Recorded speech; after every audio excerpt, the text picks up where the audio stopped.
Yo, so guys, welcome back to another video. This is a reaction that I was not expecting to do. This just popped up and it kind of baffled me, I'm not gonna lie. It's, as you can see by the title, New York's controversial skyscraper jails.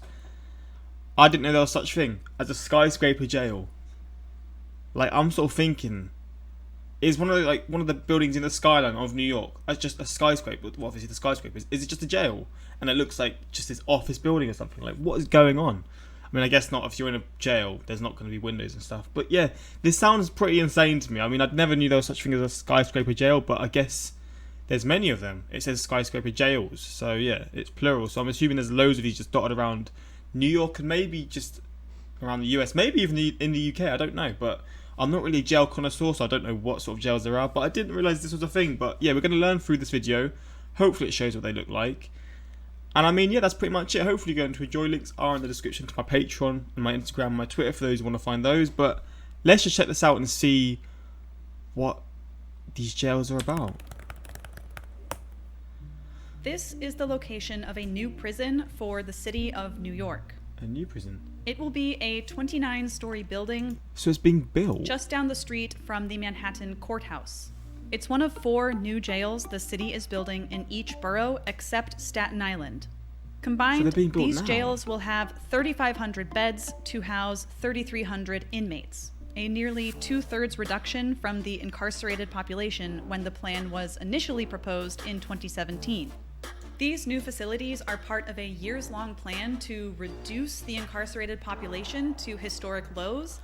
How will this reduce it? And close the US's most infamous active prison, Rikers Island. That might sound a little oxymoronic, but combined, these 4 jails will only be able to hold a fraction of the current population being held in the complex on Rikers Island.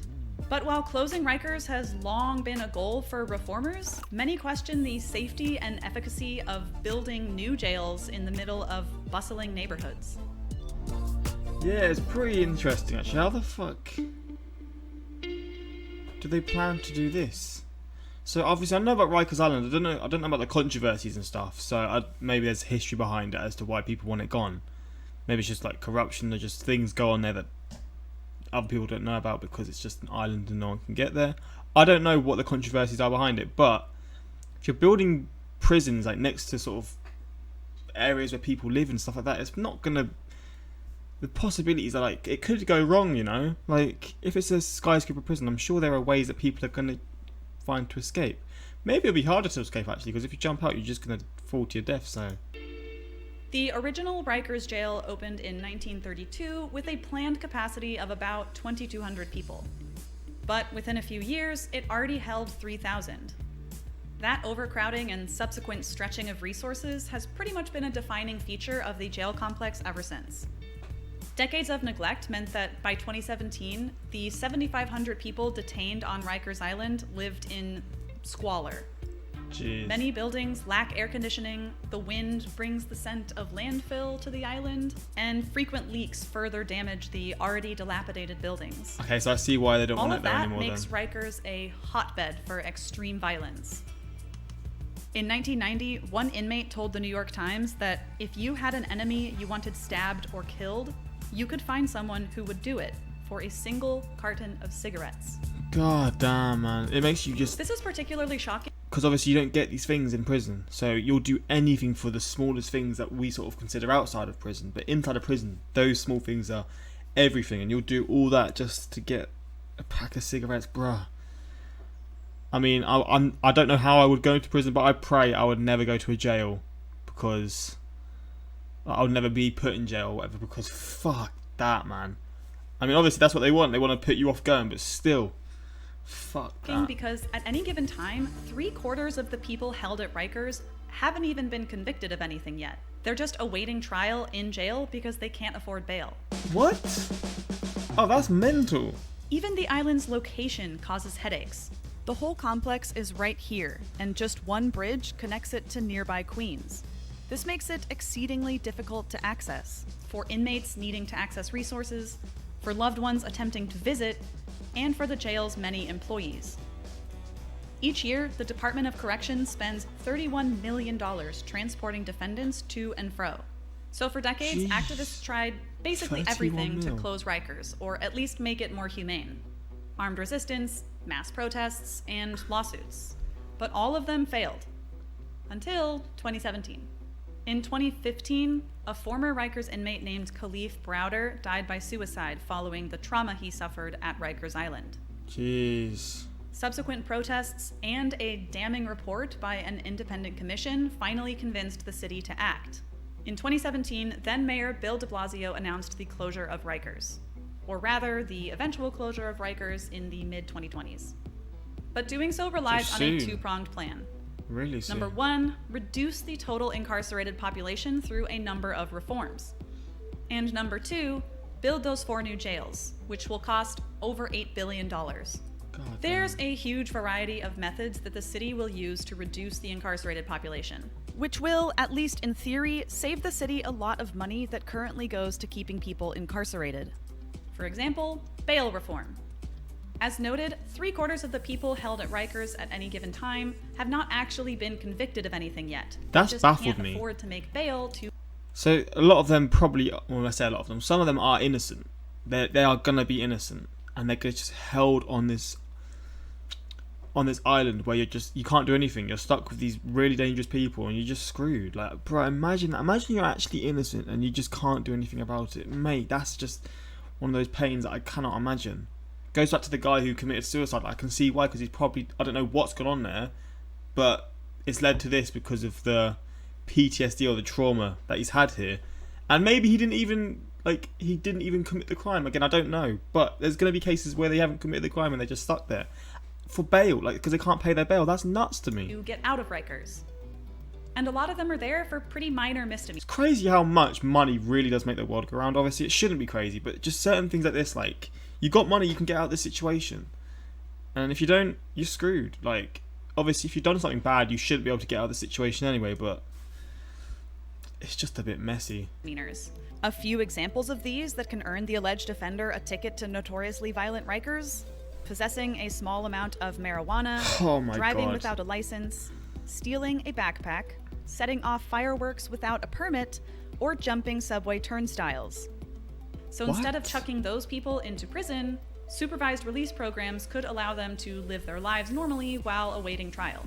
Yeah, I would you want hope to learn so. more- I mean, that just sounds like basic rules that should just be there. Bro, that's nuts. You get sent to this jail for doing something like that. Mate, oh my days. I mean, I guess that's probably how it is in the UK as well, but fuck me. That's ridiculous. More about this and other methods, you can see the links in the description box below.